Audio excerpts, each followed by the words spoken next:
Minasan konnichiwa. Welcome to day 14 of learning Japanese with Nico Japanese Academy. Today I am back with one more interesting fact about Japan.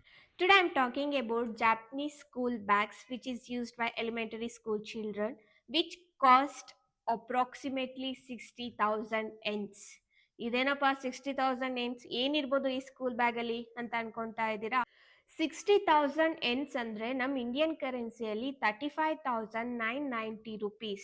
These school bags are made up of leather like synthetic material and students uses the same bags until the grade 6. ಈ bag speciality ಏನು ಅಂತ ಅಂದ್ರೆ ನಮ್ಗೆಲ್ಲ ಗೊತ್ತಿರೋ ತರ Japan ಅಲ್ಲಿ ತುಂಬಾ earthquake ಮತ್ತೆ ಸುನಾಮಿ ಆಗತ್ತಲ್ವಾ, ಆ ಟೈಮ್ ಅಲ್ಲಿ ಎಲಿಮೆಂಟರಿ ಮಕ್ಕಳಿಗೆ ಈ ಬ್ಯಾಗ್ ಬಂದು ಲೈಫ್ ಸೇವಿಯರ್ ಅಂತಾನೆ ಹೇಳ್ಬೋದು.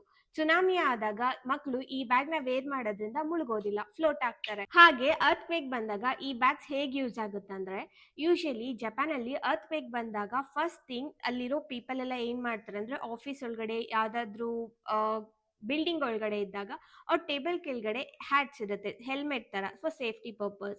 ಅದನ್ನ ಹಾಕೊಂಡು ಅವರು ಇನ್ಸ್ಟ್ರಕ್ಷನ್ಸ್ ಪ್ರಕಾರ ಹೊರಗಡೆ ಬರ್ತಾರೆ.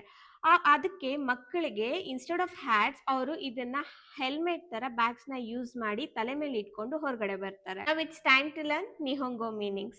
Bag, kaban, student, gakusei, hat, boshi. So that's all for today. See you tomorrow for day 15. Bye.